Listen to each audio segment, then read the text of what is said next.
இந்த ஒரு வியாதி நம்மில் பலர்கிட்ட இருந்துக்கிட்டு தான் இருக்குது. என்ன அப்படின்னா, ஏதாவது ஒரு விஷயம் சொல்கிறாங்க அப்படின்னா அதை அலசி ஆராய்ஞ்சு பார்க்காம சொல்கிறத சொல்லபடியே ஏற்றுக்கிற பல உள்ளங்கள் இன்னும் வாழ்ந்துக்கிட்டு தான் இருக்குது. நிறைய விஷயங்களில் நம்ம எது உண்மை எது பொய் அப்படின்னு ஆராய்ஞ்சு பார்க்காம தனக்கு என்ன தேவையோ அப்படின்ற விஷயத்த மனசார ஏற்றுக்கிறோம். சரி, அந்த மாதிரி ஒரு விஷயங்கள் ஏற்றுக்கிறதுனால சில பேருக்கு சில பிரச்சனைகள் வருது. அந்த மாதிரி இங்கேயும் ஒரு பிரச்சனை வருது. அது அலசி ஆராய்ஞ்சு பார்க்காம இருந்ததுனால என்ன நடந்தது, அதுக்கான அலசி ஆராய்ஞ்சு பார்த்ததால் என்ன நடந்தது அப்படின்றத இந்த கதை உங்களுக்கு சொல்லிக் கொடுக்குன்ற நம்பிக்கையோடு இந்த கதையை நான் தொடங்குறேன். நான் உங்கள் எஸ்எல் தகடூர் தமிழச்சி. கதைக்குள்ளே போகலாங்களா? எப்படின்னா, ஒரு பெரிய மருத்துவமனை. அந்த மருத்துவமனையில் மனநிலை மருத்துவர் ரொம்ப எக்ஸ்போர்ட்டுன்னு சொல்லலாங்க. அவர் பெயர் ஆதித்யா. அவர் இந்த மாதிரி, அதாவது மனநிலை பாதிக்கப்பட்டவங்களை எக்ஸாம் பண்ணுறதுல இவரை விட்ட ஆளே கிடையாதாம். அந்த அளவுக்கு ரொம்ப எக்ஸ்போர்ட்டான ஒரு மனிதர். இவருக்கு சேலஞ்சடாக ஒரு விஷயம் வருது. என்ன அப்படின்னா, ஒரு உயர் அதிகாரி, அதாவது அவர் பேர் சித்தார்த். அவர் என்ன பண்ணுறாருன்னா, ஒரு குழப்பமான ஒரு கேஸை இவர்கிட்ட கொண்டு வராரு. இந்த மனநிலை மருத்துவருக்கும் இந்த கேஸுக்கும் என்ன சம்மந்தம்? வாங்க முழுமையாக அந்த கதை கேளுங்க, உங்களுக்கே புரியும். இது கொஞ்சம் த்ரில்லிங்காகவும் இருக்கும், ஒரு படம் பார்த்த மாதிரி ஒரு ஃபீலும் கிடைக்கும். சரிங்களா? வாங்க. ஒரு பிரம்மாண்டமான மாளிகை. அந்த மாளிகையில் தினகரன் ஒரு நபர் வசிச்சுட்டு வராரு. அவர் மர்மமான முறையில் இறந்து கிடக்கிறாரு. அது கொலையா இல்லை தற்கொலையா அப்படின்றது பெரிய சேலஞ்சரான ஒரு விஷயம். அப்படி இருக்கும்போது அவருக்கு கௌதம் அப்படின்ற ஒரு பையன் இருக்கார். அவர் என்ன பண்ணுறாருன்னா, அவங்க அப்பா இறந்து கிடக்கிறாரு. அவரோட பக்கத்தில் அவரோட பையன் கரை படிந்த, அதாவது இரத்த கரை படிந்த ஒரு கத்தியோடு உட்காந்துட்ருக்கான். வரவங்க எல்லார்கிட்டையும் என்ன சொல்கிறான்னா, அவன் அப்பா தூங்க போயிருக்காரு, அவரோட வேலைகளை நான் இதுக்கப்புறம் அதாவது அவரோட கனவுகளை இதுக்கப்புறம் நான் பார்த்துக்கிறேன் அப்படின்னு சொல்லிட்டு வந்தவங்க எல்லார்கிட்டையும் இந்த ஒரு விஷயத்தை மட்டும் சொல்லிக்கிட்டே இருக்காரு. அதை கேஸை விசாரிக்க வந்த சித்தார்த்துக்கு என்ன நடக்குது, இது ஏதோ மனநிலை பாதிக்கப்பட்ட ஒரு விஷயமா தெரியுது.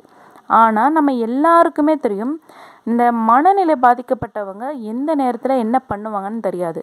ஒருவேளை அது அவங்களோட அப்பாவையே அவன் கொன்று இருக்கலாம். ஏன்னா அந்த கத்தியை அவன் தான் கையில் வச்சுட்டு உட்காந்துட்ருக்கான். எல்லாரோட கண்ணோட்டத்துக்கும் அவன் எப்படி தெரியுவான், அவங்க அப்பாவை அவன் தான் கொன்னுட்டான் அப்படின்ற மாதிரி தெரியுது. எல்லாரும் அதை தான் நம்புகிறாங்க. அப்போது சரி, இவங்கிட்ட ஏதாவது கண்டுபிடிக்க முடியுமா, ஏதோ மனரீதியாக பாதிக்கப்பட்டிருக்கானே அப்படின்னு சொல்லிட்டு சித்தார்த் என்ன பண்ணுறாரு, ஆதித்யா கிட்ட கொண்டு போய் சொல்கிறாரு. அவரும் வராரு, கௌதமாக பார்க்குறாரு. பார்த்த உடனே அவன் சொன்னதையே திரும்ப திரும்ப சொல்லிக்கிட்டு இருக்கான். அப்போ என்ன பண்ணுறான், கொஞ்ச நேரத்துக்கு அப்புறம் ரொம்ப அமைதியாகிடுறான். அப்போ ஆதித்யா என்ன பண்ணுறாரு, அவரை கொண்டு உட்கார வச்சு என்ன நடக்குது அப்படின்ற மாதிரி கேட்குறாரு. அவர் எந்த விஷயத்துக்குமே அவர் பதில் சொல்லவே இல்லை, ரொம்ப அமைதியாக உட்காந்துட்ருக்காரு. ஆனால் இந்த கொலையை கௌதம் பண்ணலை அப்படின்ற ஒரு நம்பிக்கை மட்டும் அவர்கிட்ட இருக்குது. ஆனால் அது எப்படி நிரூபிக்கணும் அப்படின்றதும் தெரியல. என்ன பண்ணுறாரு, இவர் அந்த கௌதமை கொண்டு அவரோட அறையில் உட்கார வச்சுட்டு அவர் வீட்டுக்கு போகிறார். போய் அந்த கௌதமோட அறையை தேடி பார்க்குறாரு. பார்க்கும்போது ஒரு பழைய டைரி கிடைக்குது. அந்த டைரியை திறந்து பார்த்தா என்ன இருக்குன்னா, ஒரு பக்கத்தில் எல்லாமே கருப்பு மையால் தீட்டப்பட்ட ஒரு முழுமையான ஒரு கருப்பு காகிதம் போல் ஒன்று இருக்குது. அது பக்கத்துலேயே ரொம்ப சின்னதான ஒரு எழுத்தில் ரகசியம் மறைக்கப்பட்டிருக்கு, அதை நீங்கள் கண்டுபிடிக்கணும் அப்படின்னு சொல்லிட்டு அது ரொம்ப குட்டியான இதில் அந்த கருப்பு தீட்டப்பட்ட அந்த வண்ணத்துக்கு கீழே ரொம்ப சின்னதாக எழுதப்பட்டிருக்கு. என்ன பண்ணுறதுன்னு தெரியல.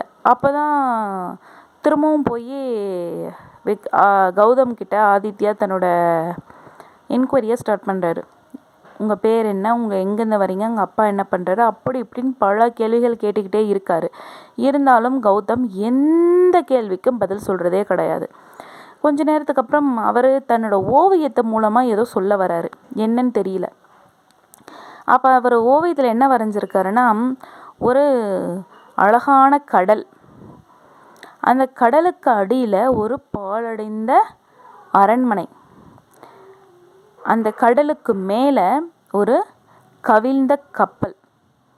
இந்த மாதிரி ஒரு படத்தை வரைஞ்சி வச்சுருக்காரு. இது என்ன சொல்ல வருது அப்படின்றது ஆதித்யாவுக்கு முதல்ல புரியல. சரி, இது என்னவா இருக்கும் அப்படின்னு யோசிக்கும் போது அவரோட அப்பாவோட பின்னணியை விசாரிக்கணுன்ற மாதிரி ஒரு எண்ணம் வருது. உடனே என்ன பண்ணுறாரு, அவரோட அப்பாவாகிய தினகரனோட எல்லா டீட்டெயிலையும் விசாரித்து பார்க்குறாரு. அப்போ விசாரித்து பார்க்கும்போது அவர் முத்து குளிக்கிற பரம்பரையை சேர்ந்தவர்.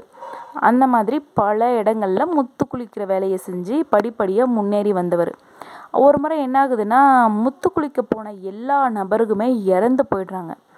ஆனால் அதில் ஒரே ஒரு நபர் மட்டும் உயிரோடு தப்பி பிழைச்சி வராரு. அவர் யாருன்னா, அவரோட கம்பெனிலேயே மேலாளராக வேலை செய்கிற ஒரு நபர், பெயர் ராகவன்.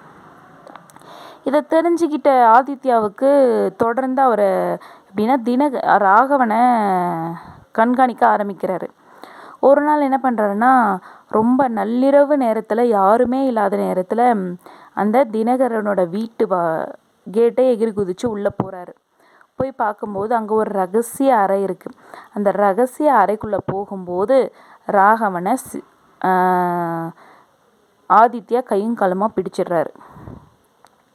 அப்போ விசாரிக்கும் போது தான் தெரியுது, தினகரனை கொன்னது ராகவன்.